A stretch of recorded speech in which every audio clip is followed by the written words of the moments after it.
Allah, ngibul itu ngira-ngira. Ngibul juga harus pakai otak. Enggak, ini otaknya gak dipakai ini. Lah, kata Syekh Abdul Qadir Jailani. Lah. Tidak, aku hanya ingin bertanya, siapa yang punya cucu ini?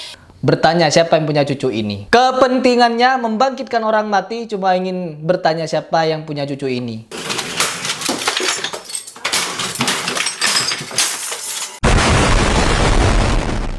A'udzubillahiminasyaitonirrajim. Bismillahirrahmanirrahim. Teman-teman, kali ini saya memiliki pembahasan mengenai salah satu Habib. Katanya Syekh Abdul Qadir Al-Jailani itu juga Habib. Dan di sini yang ingin saya bahas adalah di mana karomahnya Abdul Qadir Al-Jailani ini yang bisa membangkitkan 500 mayat yang ada di kuburan. Entah itu sudah berumur 100 tahun, 10 tahun, dan berbagai macam jangka waktu. Tiba-tiba serentak mereka bangun semua. Apakah kalian sudah dengar itu? Apakah kalian sudah dengar itu? Oke, sekarang kita perjelas di sini dan kita reaction seperti apa video ceramahnya. Sultanul Aulia Syekh Abdul Qadir Jailani, pernah beliau itu ditantang oleh seorang Yahudi. Wahai Abdul Qadir Jailani. Syekh Abdul Qadir Al-Jailani ditantang, betulkah kau ini seorang wali? Betulkah kau ini seorang sultan?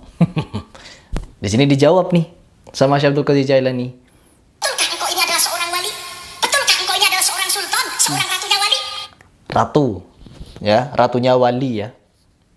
Aulia Smut terdiam Syekh Abdul Qadir Jailani. Kalau iya, engkau mau apa wahai Yahudi? Waduh, kalau iya, engkau mau apa? Kira-kira mau apa?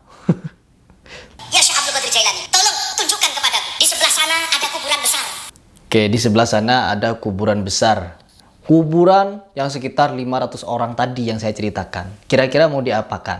Ada 500 mayat yang dikuburkan di sana. Artinya sudah dihitung. Sudah dihitung per kuburan itu. Ada 500. Sudah diteliti teman-teman. Ada 500 pokoknya. Dan tidak ada nisannya. Tidak ada tulisan namanya teman-teman. Jadi bingung. Si Yahudi ini bingung teman-teman. Minta tolong ke Syekh Abdul Qadir Jailani.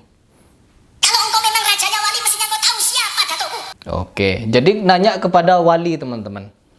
Harusnya dia tahu terhadap masa lalu orang meskipun tidak dikenal. Ya Allah, ya Allah. Jangankan ke kisah ini teman-teman. Kalian pasti tahu dengan kisahnya Ummul Mukminin yaitu Aisyah radhiyallahu anha ketika dia difitnah berzina dengan Safwan. Ada kisah ini dan ini terjadi terhadap istri Rasulullah SAW langsung. Dan bagaimana kisahnya? Apakah Rasulullah tahu kalau istrinya itu beneran selingkuh atau tidak, beneran berzina atau tidak? Sedangkan kabar itu sudah menyebar di Madinah, ya, sudah menyebar di Madinah. Tapi apa? Rasulullah Shallallahu Alaihi Wasallam tidak tahu, teman-teman, apakah Aisyah benar-benar selingkuh atau tidak. Sampai-sampai pisah ranjang lebih dari sebulan, teman-teman. Ini Nabi ini tidak tahu terhadap masa lalu orang lain, sehingga membuat Nabi Muhammad sedih, tidak tahu harus berbuat apa. Kalau tidak Allah langsung yang menurunkan ayat mengenai berita bohong yang disebarkan oleh pemfitnah-pemfitnah itu. Akhirnya apa? Pemfitnah itu dihukum karena telah menebarkan fitnah. Itu sampai lebih dari sebulan Rasulullah tidak tahu mengenai masa lalu orang, yaitu tentang Aisyah dan Safwan. Kalau tidak diberitahui oleh Allah, tiba-tiba ada wali yang dikisahkan lebih daripada Nabi, teman-teman. Ditanyakan, kalau kau memang wali, tentunya kau tahu mengenai siapa bebuyutku. Ini kisah model apa ini? Kisah model apa? Dengar. Maka aku meminta kepadamu Syekh Abdul Qadir Jailani. Ya. Kau panggillah mbakku agar mereka datang kepadaku. Kau tunjukkan mana kuburnya. Datang Syekh Abdul Qadir Jailani. Oke. Jadi Syekh Abdul Qadir Jailani melakukan pembuktian kewaliannya, teman-teman. Ya. Ditanyakan, mampukah engkau mencari tahu siapa kakekku yang ada di kuburan yang 500 itu? Beliau sudah melewati Al-Ghaus. Al-Ghaus. Beliau sudah melewati kutub. Jadi melewati Ghaus dan melewati kutub ya. Entah kutub utara atau kutub selatan itu. Nanti saya di framing, saya tidak percaya karomahnya Syekh Abdul Qadir Jailani di sini. Karena sudah merendahkan syariatnya Nabi Muhammad, yang dimana Nabi Muhammad saja tidak bisa mencari tahu, tidak bisa meminta-minta kepada Allah. Karena itu sesuai kehendak Allah untuk menurunkan ayat, memberitahu Nabi tentang fenomena yaitu fitnahnya Aisyah dengan Safwan. Nabi Muhammad tidak tahu, tidak ujuk-ujuk, langsung merintah kepada Allah. Ya Allah, siapa ini? Langsung Allah jawab, no. Nunggu Nabi Muhammad. Nggak, kalau ini instan. Instan ini. Saya di sini menjelaskan dengan dalil. Saya menjelaskan di sini dengan fenomena yang terjadi pada Nabi Muhammad. Saya bukan berbicara ngalur ngidul, tapi saya ada pembanding kisahnya Abdul Qadir Jailani dengan kisah Nabi Muhammad. Kesamaan ada di sini, yaitu mencari tahu tentang masa lalu. Masa lalunya Aisyah radhiyallahu anha. Dan di sini juga mencari tahu tentang masa lalunya si orang Yahudi itu, yaitu kakeknya. Dicari tahu siapa kakeknya. Kalau memang wali, buktikan katanya. Ini dibuktikan ini. Setelah datang Syekh Abdul Qadir Jailani di depan kuburan, yang Syekh Abdul Qadir Jailani berteriak, "Ya ahlal kubur, kubur semua bangun, bangun, bangun, bangun." Bangun, bangun, bangun, bangun. Kenapa gak Nabi Muhammad yang dibangunin? Untuk menghentikan konflik antara Sunni Syiah. Ya.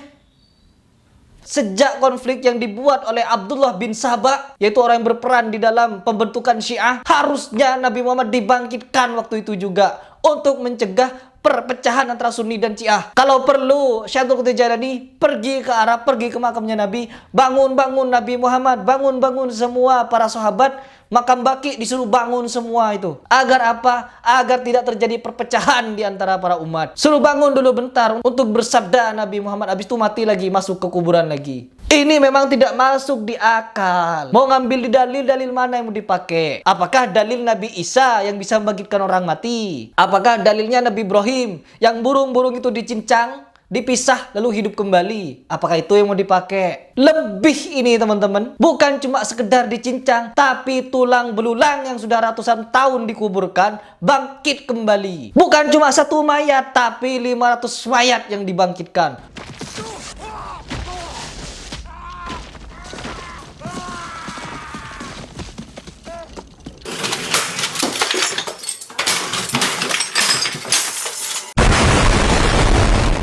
Lebih dari Nabi Isa, lebih dari Nabi Ibrahim. Terlalu ngaco cerita seperti ini, terlalu mengada-ada, tapi masih dipercaya.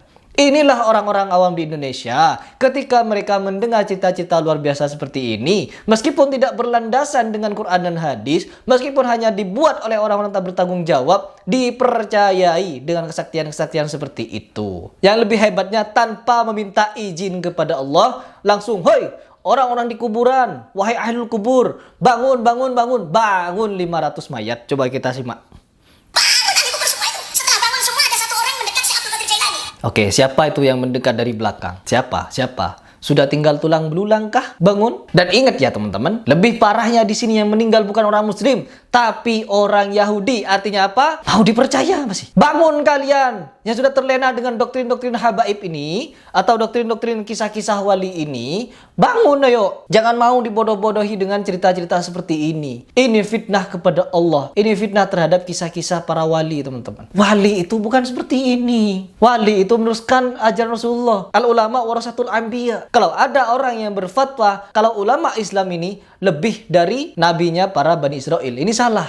Ini hadis yang tidak bersanad, tidak bisa dipakai. Yang benar, al-ulama warasatul anbiya, pewaris para nabi, bukan pewaris mukjizatnya, tetapi pewaris ajarannya. Apa yang diwariskan oleh Nabi Muhammad, yaitu Al-Quran dan Al-Hadis. Itu untuk disampaikan kepada umat, bukan untuk ajang kesaktian, membangkitkan orang mati. Oke, coba kita selesaikan nonton ya.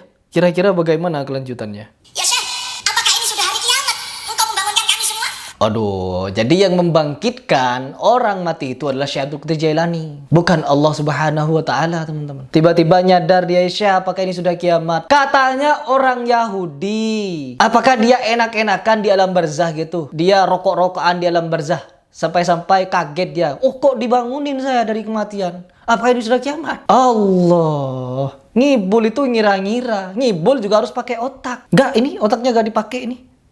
Lah, kata Syekh Abdul Qadir Jailani. Lah. Tidak, aku hanya ingin bertanya, siapa yang punya cucu ini?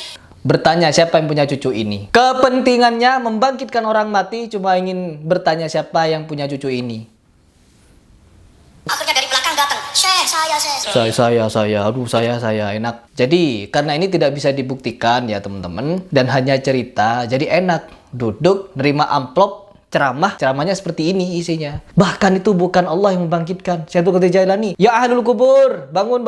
Nauzubillah, dah stop. Bodoh ini, pembodohan. Cerita seperti ini bukan mencerdaskan umat, tapi membodohi umat. Membodohi umat, teman-teman. Dan yang lebih gila lagi, umatnya percaya. Kalau orang seperti kita ini yang ingin mengajak orang berpikir waras, malah dituduh tidak percaya karomah. Saya di sini bukan menolak tentang karomah, teman-teman. Tapi di sini saya menolak ketika karomah-karomah ini dibuat berlebihan. Sampai 500 yang ada di kuburan tuh bangun semua. Apakah dalam kondisi bangun itu tulang belulangnya? Oh, jangan dipikirkan dengan logika. Di sini karena saya mempelajari apa yang dikatakan oleh beberapa santri kemarin, yaitu khawarikul adat ini harus dinilai dari 3 sisi, yaitu sisi syariat, sisi adat, dan sisi akli, yaitu sisi logika kita. Dan di sini masuk kepada bab jais akli, teman-teman, yaitu di mana jais akli ini dibagi 2, yaitu jais daruri dan jais nadori, teman-teman. Di mana jais daruri ini yang pertama, kita tidak perlu menggunakan dalil apa-apa seperti normalnya hidup kita. Contohnya seperti kita menghirup udara, kita berjalan, kita hidup, kita tidur, kita bangun. Itu masuk ke jais daruri. Tapi jais yang nadori itu butuh dalil, teman-teman.